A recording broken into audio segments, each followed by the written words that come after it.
Hello everyone, स्वागत है आप सबका। मेरा नाम है प्रवीण चक्रवर्ती और आज हम लोग डिस्कस करने वाले हैं क्लास 12th के एक बहुत ही अच्छे टॉपिक है डेविसन एंड जर्मर एक्सपेरिमेंट के बारे में। ठीक है, टॉपिक का नाम आप बोर्ड पे देख पा रहे हैं। टॉपिक का नाम क्या है? Davisson and Germer experiment. ये क्लास 12th के dual nature of radiation matter से रिलेटेड है।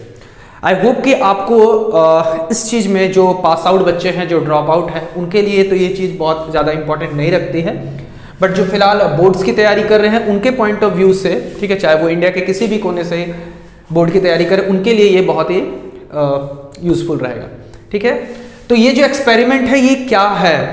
ठीक है, ये एक्सपेरिमेंट का पर्पस क्या है उस चीज़ को पहले समझते हैं। ध्यान से समझिएगा, ईयरफोन आप लगा लीजिए अपने कानों पे और मज़ा आने वाला। ठीक है, मैं कोशिश करूंगा कि आपके हर एक डाउट्स को यहाँ क्लियर करने का, और कोई भी डाउट अगर हो तो आप कमेंट सेक्शन में कमेंट करके पूछ लीजिएगा। और इसके अलावा टेलीग्राम ग्रुप हमारा है, टेलीग्राम ग्रुप में आप जुड़ सकते हैं। चलिए, ठीक है, तो ये जो एक्सपेरिमेंट है करता क्या है? देखिए, हुआ क्या है कि हम लोग जानते हैं कि इस एक्सपेरिमेंट से पहले थोड़े से ब्रीफ पुरानी बातों पे चल जाते हैं। ड्यूअल नेचर, चैप्टर का नाम ही है dual nature of radiation and matter. Okay, देखिए, कोई भी पार्टिकल है, ठीक है, जैसे कि पहले क्या था कि जब फोटो इलेक्ट्रिक इफेक्ट किया गया था, तो फोटो इलेक्ट्रिक इफेक्ट में जो काम किया गया था अल्बर्ट आइंस्टाइन ने, हालांकि इसको कहते हैं कि हर्ट्ज ने सबसे पहले वेरीफाइड किया था, उसमें पार्टिकल, उसमें वेव नेचर, वेव से हमने पार्टिकल नेचर को वेरीफाई किया था। ठीक है ना, कहा क्या जाता था कि रेडिएशन जो है यानी एक वेव है, ये सिर्फ पहले एक मान्यता। लेकिन जब पार्टिकल नेचर को वेरीफाई करने की बात आई तो आइंस्टीन के फोटो इलेक्ट्रिक इफेक्ट ने ये वेरीफाई कर दिया कि रेडिएशन में पार्टिकल नेचर है। ठीक है, यानी हर रेडिएशन, हर एक वेव के साथ क्या है, पार्टिकल की तरह वो एक्ट कर सकता है। लेकिन बाद में जाके, ठीक है, बाद में जाके डी ब्रॉगली के द्वारा ये कहा किया गया कि हर एक पार्टिकल के साथ, ठीक है, हर एक पार्टिकल के साथ, हर एक मैटर पार्टिकल के साथ, आई रिपीट, कोई भी मैटर के पार्टिकल के साथ उसकी एक वेव अटैच होती है। ठीक है, उसकी एक वेव होती है जिसे हम कहते हैं मैटर वेव कहते हैं। ओके, क्लियर है कि कहा क्या किया, किसने कहा था? डी ब्रॉगली के द्वारा। तो डी ब्रॉगली के द्वारा क्या किया गया कि हर एक मैटर पार्टिकल के द्वारा, यानी कोई भी पार्टिकल है तो उसके साथ उसकी एक वेव अटैच होती है, उसके साथ एक वेव एसोसिएट होता है। That wave is known as matter wave, और उस वेव की अपनी एक वेवलेंथ है। That wavelength is known as, जिसको डी ब्रॉगली ने दिया था, आप उसे डी ब्रॉगली वेवलेंथ या सिंपली आप उसे उसकी मैटर की वेवलेंथ भी कह सकते, मैटर वेवलेंथ भी कह सकते। क्लियर है? ये किसके कहा था? डी ब्रॉगली ने। ये डी ब्रॉगली की हाइपोथेसिस थी, उसके द्वारा जो कहा गया था, और उसके द्वारा जो गिवन था लैम्डा यानी वेवलेंथ जो है वो था h/p। क्लियर? क्या था वो? h/p, और p को h/m/v। p क्या है? Momentum of that particle. Actually ये जो रिलेशन है डी ब्रॉगली ने सबसे पहले फोटोन के लिए दिया था। ठीक है, फोटोन के लिए दिया था, फिर उसने इसे पार्टिकल्स के लिए अप्लाइड कर दिया। फोटोन के लिए दिया गया था और उसको किसने अप्लाई कर दिया? पार्टिकल के लिए अप्लाइड कर दिया। यानी lambda is equal to h/p, और फोटोन के लिए इसमें अप्लाई करते हैं, फोटोन के लिए actually p is equal to m/c apply करते हैं, तो वहां से m/v अप्लाई किया। ठीक है, तो ये चीज कहा गया था कुछ इस तरीके से। तो ये मैटर वेवलेंथ की बात किया गया। तो मैटर वेवलेंथ जो है वो h/p है। ये किसने कहा था? डी ब्रॉगली ने कहा था। लेकिन इस डी ब्रॉगली के स्टेटमेंट को वेरीफाई किसने किया था? ये आप देख पा रहे हैं। ठीक है, किसने वेरीफाई किया था? डेविसन एंड जर्मर ने वेरीफाई किया। दोनों के कोलैबोरेशन से ये काम हुआ था। उनका जो कहना था कि एक पार्टिकल जो है, पार्टिकल के साथ वेव होता है, यानी पार्टिकल किसकी तरह एक्ट कर सकता है? उसके पास वेव नेचर भी होता है। ओके, पार्टिकल के साथ क्या है? वेव नेचर है। तो इसको वेरीफाई करने के लिए जो एक्सपेरिमेंट किया गया था वो सबसे पहला जो एक्सपेरिमेंट किया गया था वो था डेविसन एंड जर्मर एक्सपेरिमेंट। फिर बाद में इसको जेपी थॉमसन ने किया था, वो इंडिविजुअली खुद से किया था, और यहाँ दो लोगों ने मिलकर किया था।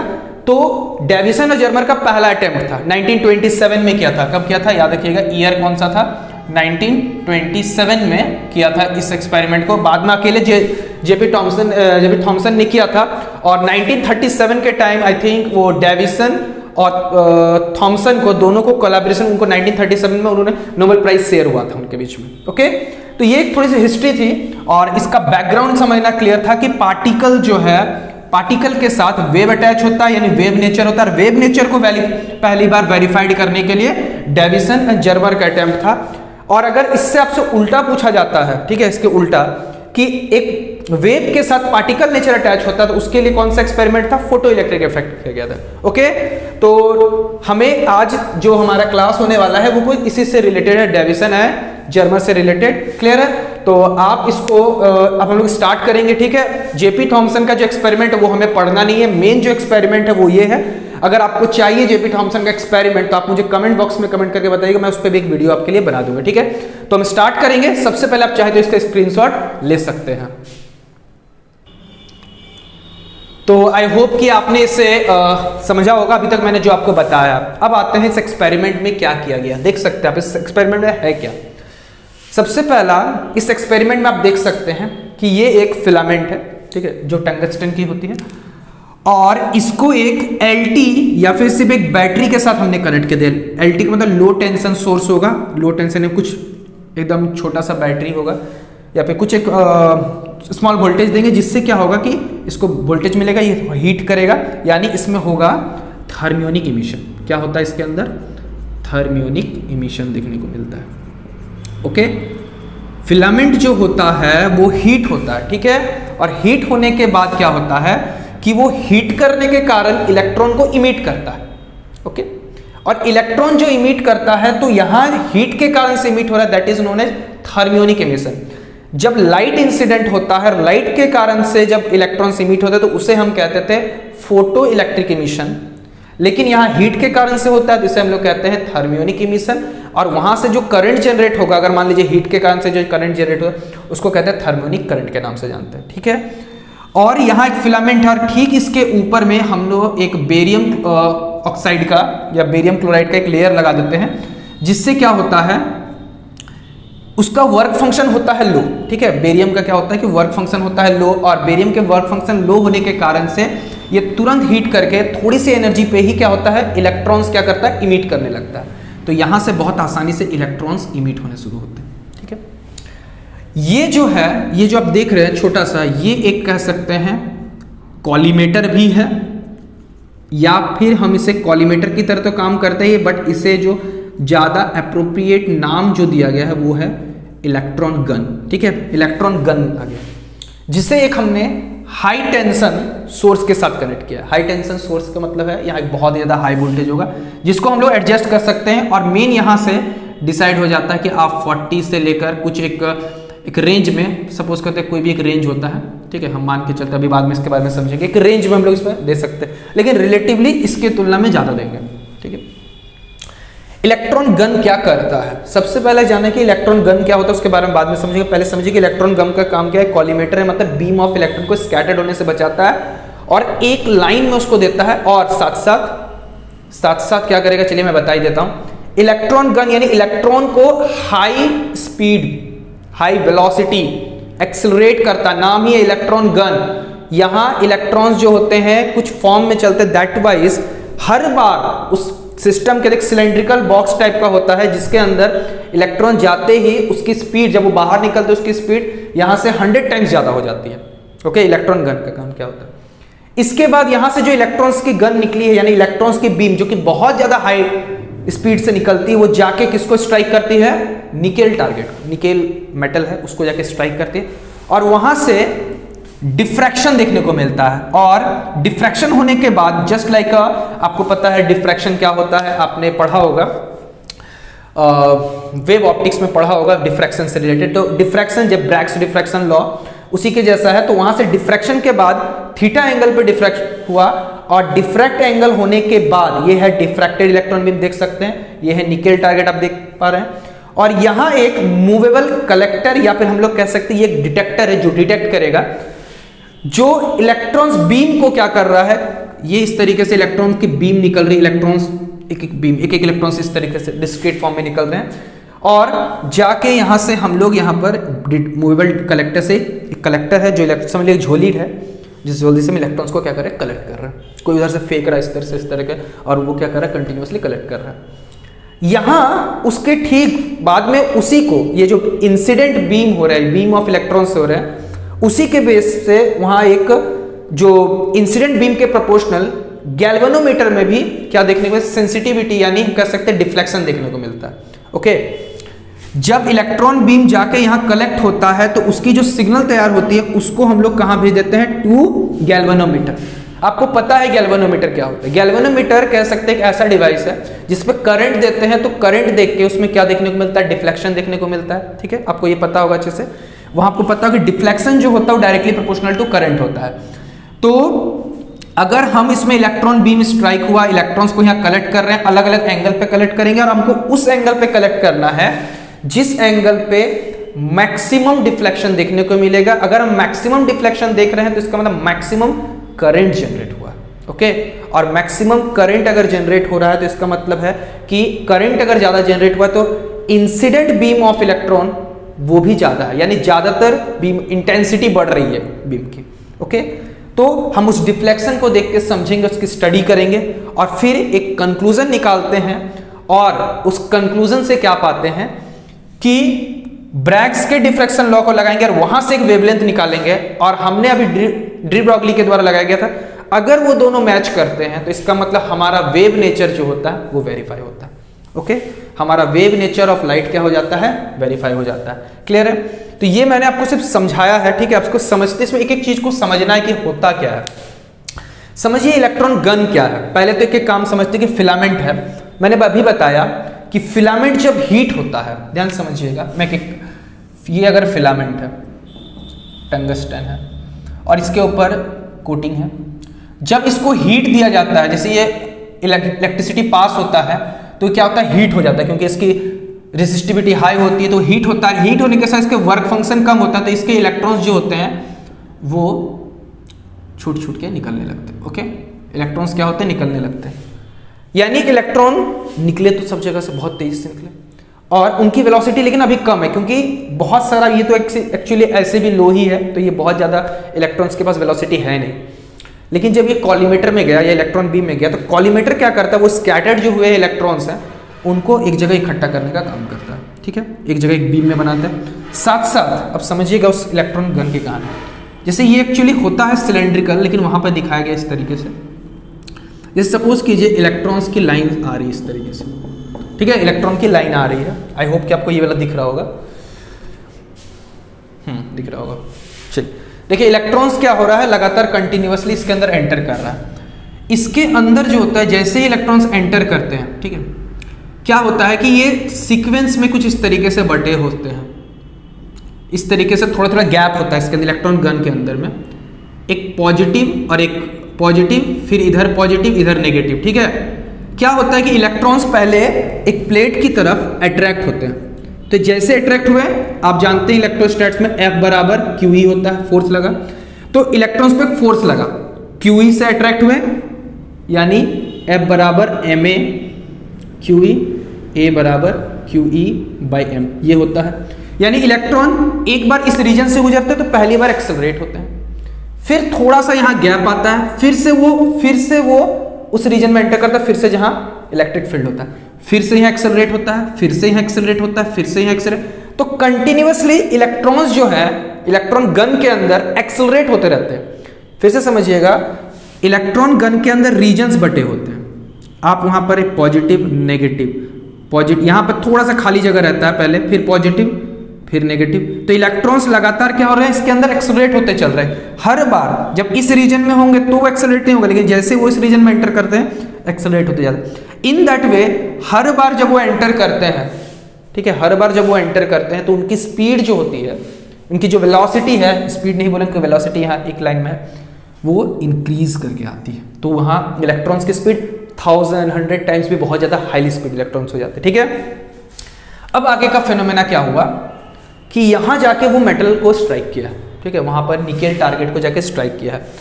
अब निकेल टारगेट को जब जाके स्ट्राइक किया है, मैं इसको थोड़ा सा मिटा देता हूँ।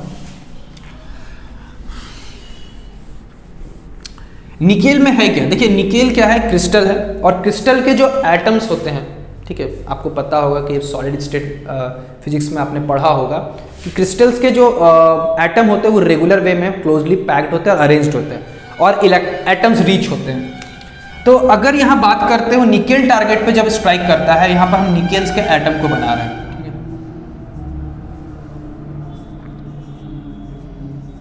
ये प्लेन ऑफ एटम्स है, निकेल के plane of atoms.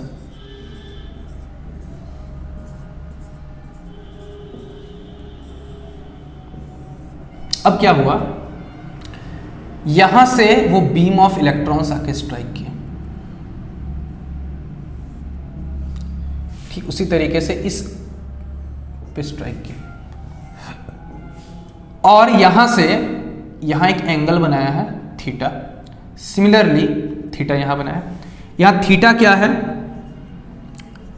Angle between incident beam, किसके किसके बीच में, angle between incident beam and plane of atoms, ठीक है, प्लेन ऑफ एटम, एटम का प्लेन, ठीक है, वर्टिकल के साथ नहीं, ये मैं बात नहीं कर रहा हूं, ठीक है, इसके साथ, ये जो एटम्स के प्लेन है उनके साथ कितना बना रहा है, थीटा एंगल बना रहा है। अच्छा, तो इसके साथ टकराने के बाद वो क्या हो जाता है, डिफ्रैक्ट कर जाता है। क्या कर जाता है, इनको हम लोग बोलेंगे डिफ्रैक्टेड बीम बोलेंगे ऑफ इलेक्ट्रॉन। यहां जो है वो क्या है, इंसिडेंट बीम है, इंसिडेंट बीम है, ओके। अब होता क्या है, आप मुझे कमेंट सेक्शन में बताइएगा, ठीक है, आप मुझे कमेंट सेक्शन में बताइएगा इनको डिफ्रैक्टेड बीम क्यों कहा गया, जबकि इनको कहना चाहिए था रिफ्लेक्टेड बीम, ठीक है। आप कमेंट सेक्शन में मुझे कमेंट करके बताना है, ठीक है, ये आपका काम है, अगर आप वीडियो पसंद आ रहा हो तो। अब क्या है कि यहां से ये डिफ्रैक्ट हो गया है, और डिफ्रैक्ट होने के बाद क्या हो जा रहा है, वहां जो है, जैसे कि यहां पे ये आया है, वो डिफ्रैक्टेड इलेक्ट्रॉन बीम है, वही चीज है यहां पे मैं दिखा रहा हूं आपको। वहां क्या दिखाई देता है, ये क्या करते हैं, आपस में कंस्ट्रक्टिवली इंटरफेयर करते हैं, इंटरफेरेंस पैटर्न बनाते हैं, ठीक है। क्या बनाते हैं, कंस्ट्रक्टिव इंटरफेरेंस। दो तरह के इंटरफेरेंस पैटर्न आपको देखने को मिलता है, कंस्ट्रक्टिव और डिस्ट्रक्टिव। कंस्ट्रक्टिव इंटरफेरेंस में आप देख सकते हैं ब्राइट फ्रिंजेस देख पाते हैं, और डिस्ट्रक्टिव फ्रिंजेस में आप डार्क फ्रिंजेस देख पाते हैं। तो कंस्ट्रक्टिव इंटरफेरेंस में आपको पता होगा अच्छे से कि जो पाथ का जो डिफरेंस होता है, जो इंसिडेंट और जो डिफ्रैक्टेड के बीच में जो पाथ का डिफरेंस होता है, वो होता है एन लैम्डा के फॉर्म में, जहां एन की वैल्यू होती है 1 2 3 4 डॉट डॉट डॉट चलते रहता है। क्लियर है, ये होता है कंस्ट्रक्टिव इंटरफेरेंस में। बस यही बात था कि जब यहां से जो इलेक्ट्रॉन बीम डिफ्रैक्ट होके आया, इस मूवेबल डिटेक्टर में ऑब्जर्व क्या किया गया, डिफ्रैक्शन फेनोमेना को देखा गया, मतलब इसमें भी डार्क और ब्राइट का फेनोमेना देखा गया। एक बार डार्क, एक बार ब्राइट, डार्क ब्राइट फ्रिंजेस, ये बिल्कुल सेम आपको लग रहा होगा YDSC जैसा, ठीक है। YDSC में क्या पढ़ा होगा आपने, YDSC का मतलब आप समझ ही रहे हैं, YDSC Young's double slit experiment.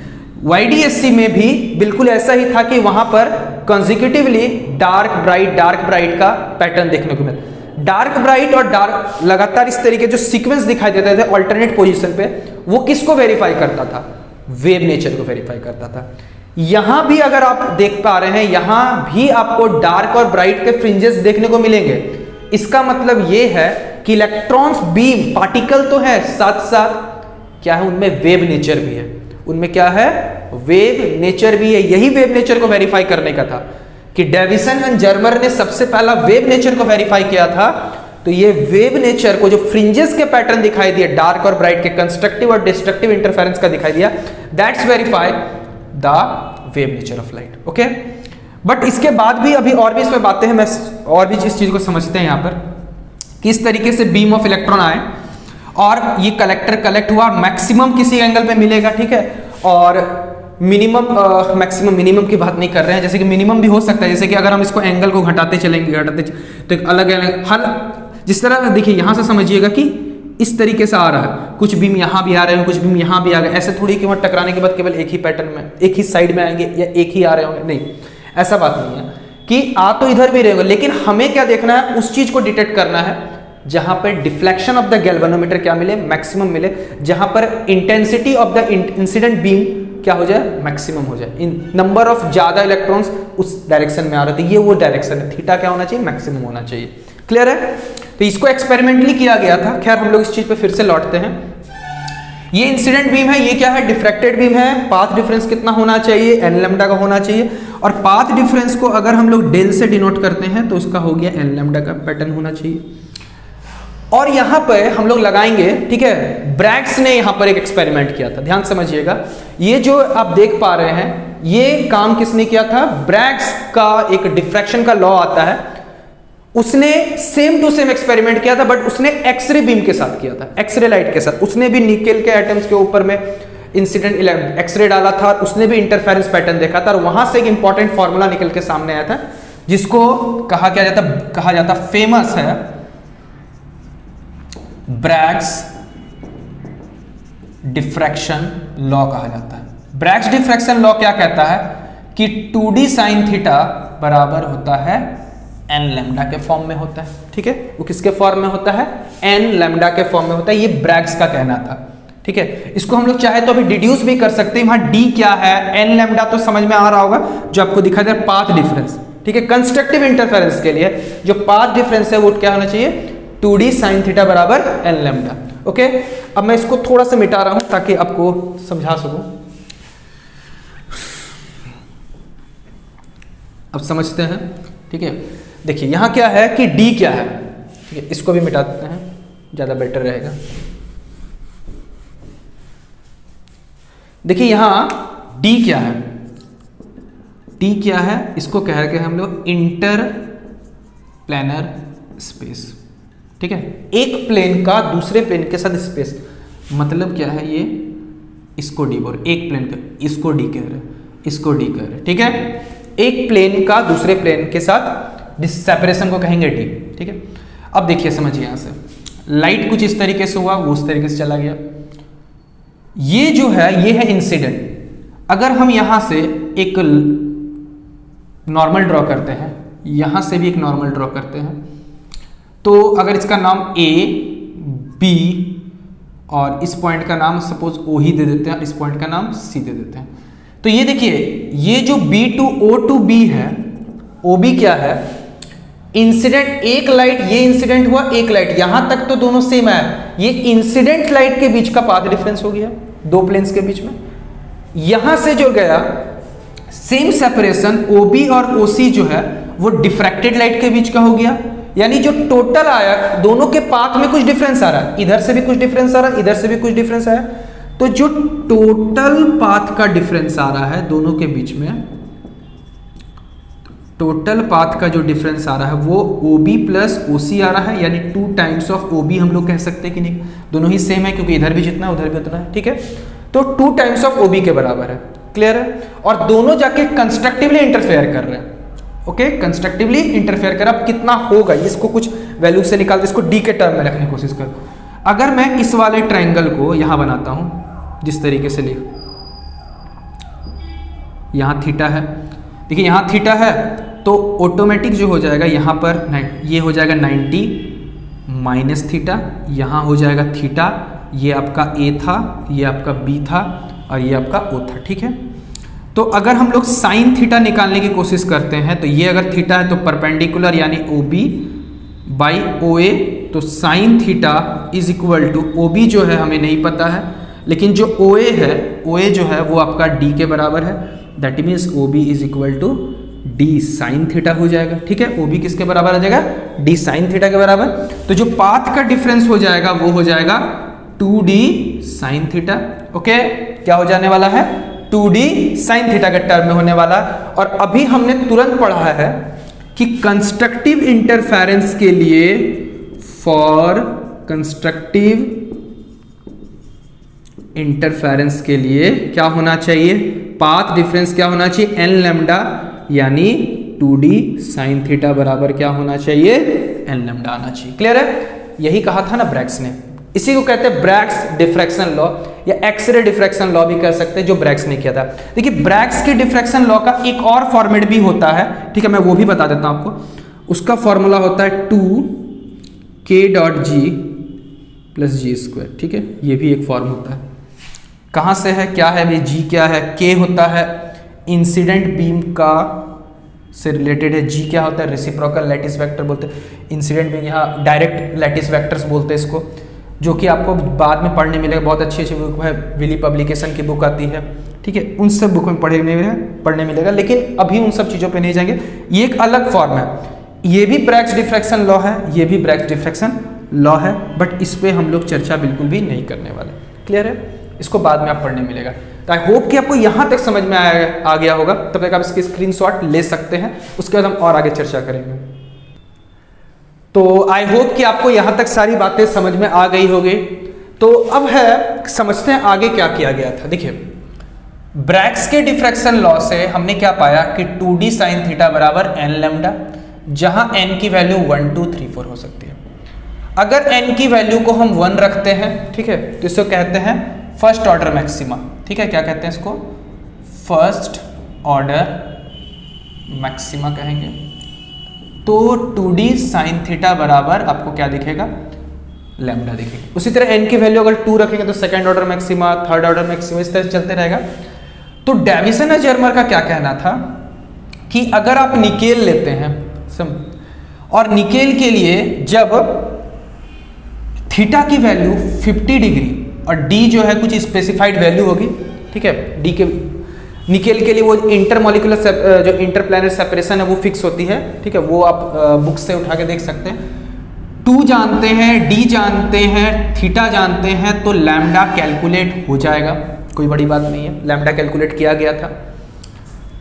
तो लैम्डा जब कैलकुलेट किया गया था इस टर्म से, ठीक है, किसके लिए, इसने ब्रैग्स के डिफ्रैक्शन लॉ से जो आया था। थीटा क्या है, ध्यान समझिएगा, मैं बार बार बता रहा हूँ, ये थीटा का वैल्यू 50 डिग्री ही क्यों लिया। देखिए होता क्या है, इस थीटा को 50 लेने का मतलब क्या है, आपको अलग अलग एंगल पे मिल रहा था, मैंने बार बताया, अलग अलग एंगल पे इंटेंसिटी ऑफ बीम मिल रहा था।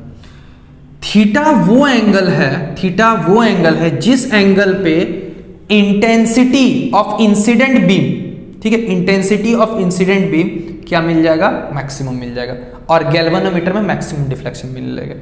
यानी कह सकते हैं कि अगर हम एक ग्राफ प्लॉट करते हैं, यहां अगर हम लोग इंटेंसिटी, मतलब इंटेंसिटी होता क्या है यहाँ पर, number of electron beam incident, ठीक है, नंबर ऑफ इंसिडेंट बीम हो जाएगा, इंसिडेंट होगा, जो मैक्सिमम होता है, देखिए अलग अलग एंगल पे 0 हो गया, 10 डिग्री हो गया, 20 डिग्री हो गया, 30 डिग्री, 40 डिग्री, 50 डिग्री, इस तरह से सीक्वेंस में क्या पाया गया कि जब आप ये बीम स्कैटर्ड हो रहा है, हम उसको चेंज नहीं कर रहे, इसी को घुमा रहे हैं, अलग अलग एंगल पे रख रहे हैं, तो जब पा रहे हैं कि थीटा का वैल्यू कितना डिग्री हो जा रहा है, 50 डिग्री हो जा रहा है, तो इंटेंसिटी जो है, यहां समझिएगा, इंटेंसिटी जो है वो मैक्सिमम मिल रही है, इसके बिलो भी कम है, इसके एबव भी कम है, यानी जो भी बीम मिल रहा है वो आपको थीटा, यानी at theta is equal to 50 degree, intensity क्या है आपकी, इंटेंसिटी क्या है, मैक्सिमम है, ठीक है। किसकी इंटेंसिटी मैक्सिमम है, जो यहां बीम इंसिडेंट हो रहा है उस बीम की इंटेंसिटी, नंबर ऑफ इलेक्ट्रॉन जो इंसिडेंट हो रहा है वो सबसे ज्यादा है इस एंगल पे। इंसिडेंट तो इधर भी हो रहा था, इधर भी हो रहा है, सबसे ज्यादा इस पे हो रहा था, ठीक है। और उसी चूंकि यहां पर इंटेंसिटी सबसे ज्यादा है तो करंट भी सबसे ज्यादा होगा, तो डिफ्लेक्शन भी सबसे ज्यादा देखने को मिलता है, जो गैल्वेनोमीटर से हमें पता चल जाता है, ओके। तो इसीलिए थीटा की वैल्यू, और सिर्फ थीटा ही चेंज नहीं कर रहे, आप चाहे तो बीम ऑफ इलेक्ट्रॉन की स्पीड को भी चेंज कर सकते हैं। किससे चेंज कर सकते हैं, ये देखिए यहां पर, ये high tension wire, high tension supply है, 44 से 68 के बीच में है, ये जो रेंज है इसके बीच में लाई करता है।